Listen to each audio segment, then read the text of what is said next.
Hello friends, मैं हूं doctor नवीन अग्रवाल। मैं एक इंटरवेंशनल कार्डियोलॉजिस्ट हूं। गुजरात के वलसाड़ और वापी ज़िले में प्रैक्टिस करता हूं। आज आपके लिए लाया हूं कि इम्पोर्टेंट और क्लिनिकली यूज़फुल टॉपिक, एक प्रैक्टिकल टॉपिक। क्या ईसीजी और इको में हार्ट के ब्लॉकेजेस दिखते हैं? क्या इसको करने से हार्ट के ब्लॉकेजेस का पता चलता है? क्या एग्जैक्टली इन्फॉर्मेशन इनसे मिलती है और क्यों इन पर ट्रस्ट करना और ब्लॉकेजेस के लिए इनको बिलीव करना गलत हो सकता है, इस बारे में बात करेंगे।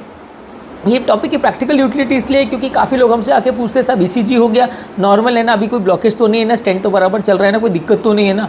साहब ईसीजी या इको कर लिया, अगर किसी का स्कैनिंग कर लिया, अल्ट्रासाउंड कर लिया, तो आपने पूछते हैं कि साहब इको कर लिया, देख लिया ना, अभी स्टेंट तो अच्छे से चल रहा है ना, अभी कोई दिक्कत तो नहीं है ना, या कोई नया ब्लॉकेज बढ़ तो नहीं गया ना साहब। तो ये जानना और समझना ज़रूरी है कि ईसीजी इको पर ये चीज़ें समझ में आती हैं या नहीं आती, और इन इन्वेस्टिगेशन से क्या बेसिकली एक्सपेक्ट करना चाहिए, इस बारे में बात करेंगे। ये टॉपिक आपके लिए काफ़ी प्रैक्टिकल यूटिलिटी और क्लिनिकली आपके लिए काफ़ी यूज़फुल है, इसलिए इस टॉपिक को कृपया एंड तक देखिए। और जो लोग मेरे चैनल पर नए हैं उनसे रिक्वेस्ट करूँगा कि मेरे चैनल को सब्सक्राइब करें। इससे हमें इंकरेजमेंट और मोटिवेशन मिलता है। और अगर कोई भी नया टॉपिक या डेटा में अपलोड करता हूँ तो मेरे सब्सक्राइबर्स को उसका नोटिफिकेशन मिलता है, जिससे वो चैनल को कंटेंट को तुरंत देख सकते हैं, तो उसका लाभ ले सकते हैं। आते हैं आज के टॉपिक पर। क्या ईसीजी इको से ब्लॉकेज पिकअप होते हैं? ईसीजी बेसिकली यानी इलेक्ट्रोकार्डियोग्राम यानी हार्ट का सबसे बेसिक टेस्ट, जो कि किसी भी हॉस्पिटल में अवेलेबल फैसिलिटी है, ऑलमोस्ट 100-200 रुपीज़ में हो जाता है। हार्ट के करंट को बताता है, करंट कंडक्शन पैटर्न को बताता है। अगर किसी व्यक्ति को हार्ट अटैक है या एक्यूट चेस्ट पेन हो रहा है, एक्यूट हार्ट अटैक है, उस स्टेज में ईसीजी का प्रेडिक्टिव वैल्यू अच्छा है और 90 to 95% केस में हार्ट के अटैक को पिकअप कर सकता है। लेकिन तब तक जब तक व्यक्ति को पेन हो रहा है, अगर पेन कम हो गया तो ईसीजी का प्रेडिक्टिव वैल्यू कम हो जाता है। अगर पेशेंट का पेन चला गया और मेजर हार्ट अटैक नहीं, हार्ट में कुछ स्ट्रक्चरल डैमेज नहीं हुआ है, तो ईसीजी 50% ऑफ द केसेस में कम्प्लीटली नॉर्मल भी हो सकता है।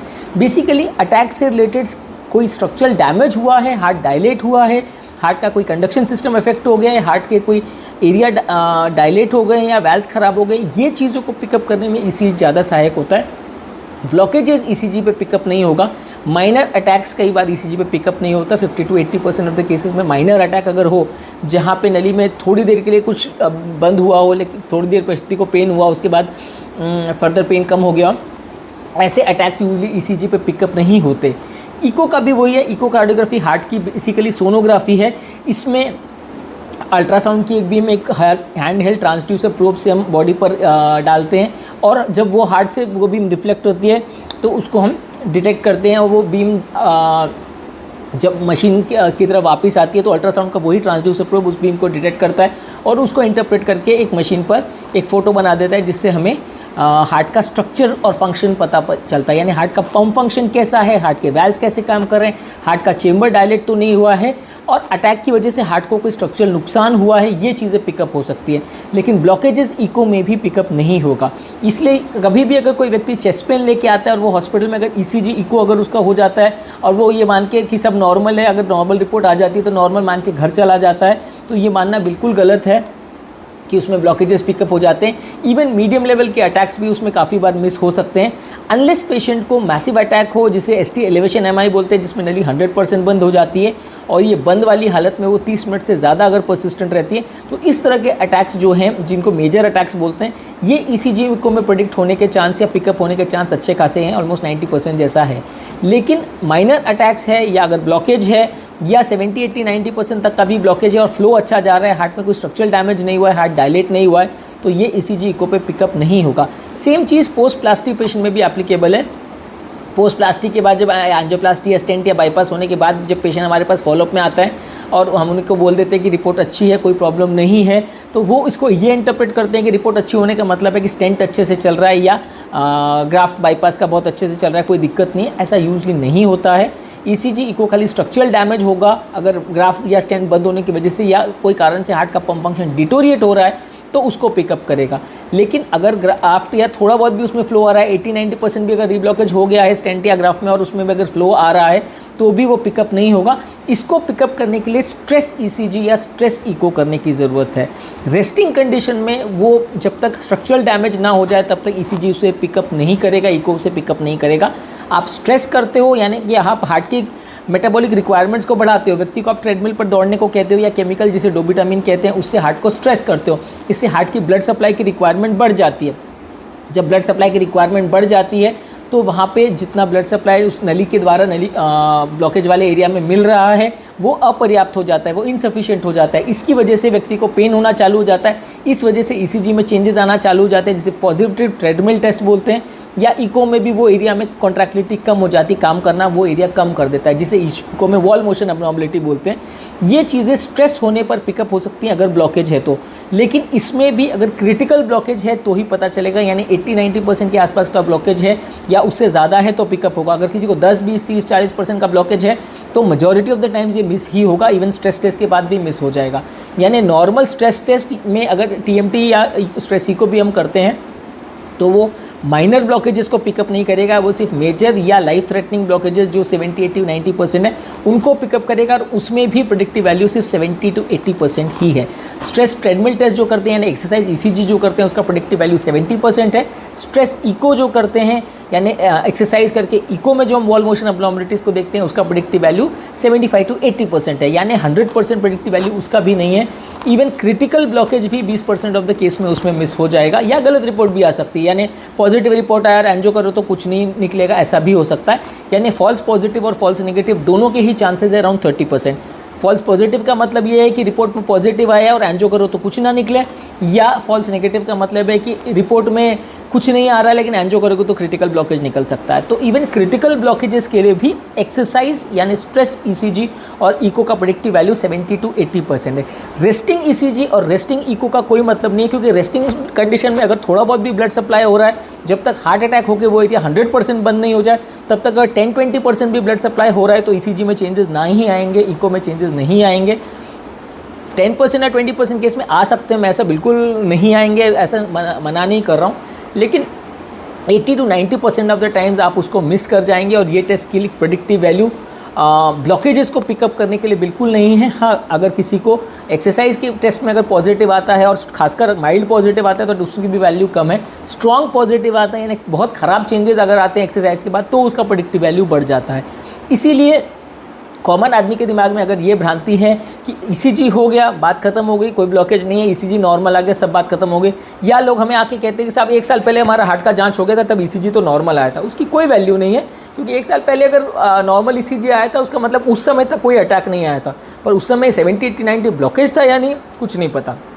हाँ, 1 साल पहले किसी का ट्रेडमिल हुआ था वो नॉर्मल आया था, उसका थोड़ा बहुत प्रेडिक्टिव वैल्यू है, लेकिन उसका भी बहुत स्ट्रॉन्ग प्रेडिक्टिव वैल्यू नहीं है, उसमें भी गलत होने का चांसेस बहुत ज़्यादा है।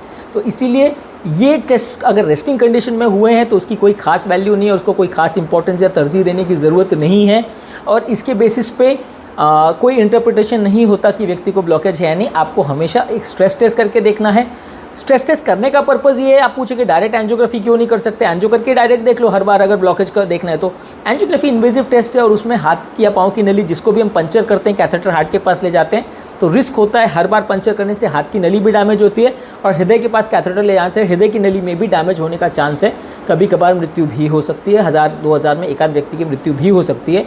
खैर ऑब्वियसली वो बहुत ख़राब पेशेंट या बहुत क्रिटिकल पेशेंट या बहुत हार्ट का डैमेज वाला पेशेंट या किडनी ख़राब वाला पेशेंट, ऐसा कोई पेशेंट होगा जिसकी मृत्यु होगी।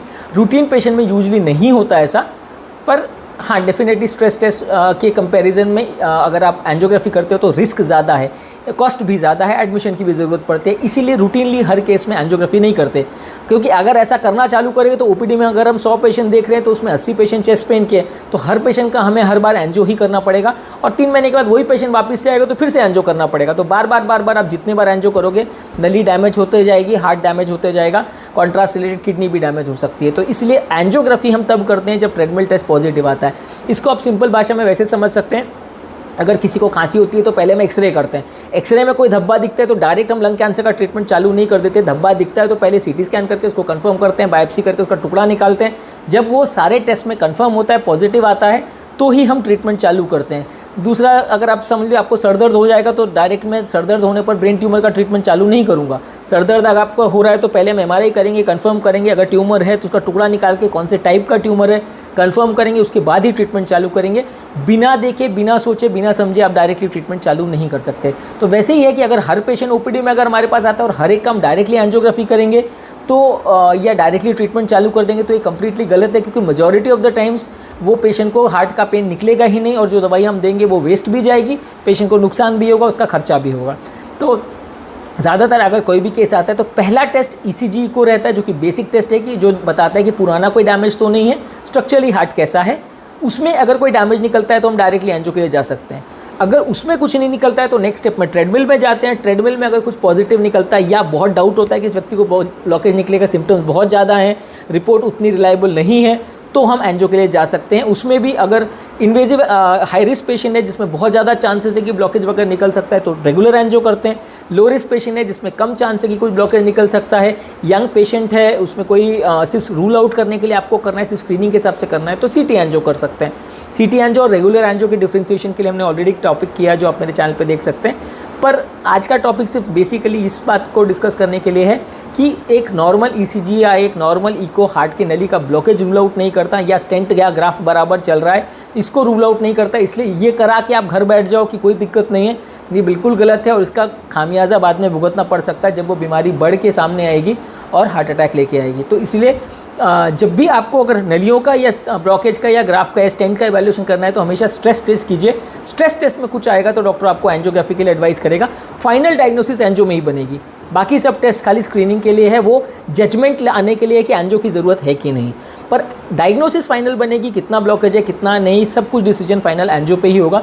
कितने ब्लॉकेज, कितना परसेंट ब्लॉकेज, ट्रीटमेंट की ज़रूरत है कि नहीं, एंजियोप्लास्टी करना है, बाईपास करना है, दवा पर चलाना है, सारा डिसीजन एंजियो पे ही होता है। बाकी सब टेस्ट खाली सपोर्टिव रोल प्ले करते हैं। लीड हीरो या पिक्चर का मेन हीरो तो एंजियोग्राफी ही है, बाकी सब टेस्ट जो है साइड एक्टर्स हैं जो कि सपोर्टिव रोल प्ले करते हैं। आई होप इस कॉन्सेप्ट को समझने में आपको कुछ मदद मिली होगी और मेरे टॉपिक के माध्यम से ईसीजी, इको का रोल रूटीन कार्डियक इवैल्यूएशन में और स्ट्रेस टेस्ट और एंजियो का रोल आपको समझ में आया होगा। जो लोग मेरे चैनल पे नए हैं उनको मैं बताना चाहता हूँ कि मेरा चैनल का बेसिक पर्पज़ ये है कि हार्ट और हेल्थ से रिलेटेड साइंटिफिकली करेक्ट इन्फॉर्मेशन हम आपके लिए इजीली अवेलेबल कराते हैं, ताकि इस तरह की इन्फॉर्मेशन के लिए आपको भटकना ना पड़े। डॉक्टर्स कई बार टाइम कंस्ट्रेंट की वजह से सारी चीज़ें नहीं बता पाते हैं और फ्रेंड्स और रिलेटिव से मिली हुई इन्फॉर्मेशन कई बार आधी सही आधी गलत होती है, जिसको फॉलो करने से फ़ायदा होने के बदले कभी कभी नुकसान भी हो जाता है। हम चाहते हैं कि ऐसा कंटेंट आपके लिए ईजिली अवेलेबल रहे ताकि आप उसको समझ सके, समझा सके और अपने पेशेंट को और अपने रिलेटिव्स को बेटर ट्रीट कर सके, बीमारी को बेटर समझ सके और अनसाइंटिफिक और फ्रॉडुलेंट प्रैक्टिसेस में ना पड़ें। सो दिस इज़ डॉक्टर नवीन अग्रवाल और मैं तहे दिल से आपका शुक्रिया अदा करता हूँ कि आपने मेरे टॉपिक को पूरा सुना और मैं होप करता हूँ कि ईसीजी और इको और ट्रेडमिल के रोल के बारे में आपको कुछ इसमें इंपॉर्टेंट आपका डाउट्स क्लियर हो गए होंगे और आपको कुछ इंपॉर्टेंट इन्फॉर्मेशन मिली होगी। जो लोग मेरे चैनल पर नए हैं उनसे रिक्वेस्ट करूँगा कि मेरे चैनल को सब्सक्राइब कीजिए, इससे हमें इंकरेजमेंट और मोटिवेशन मिलेगी ताकि इस तरह का अच्छा कंटेंट हम आपके लिए रेगुलरली लाते रहें। Thank you.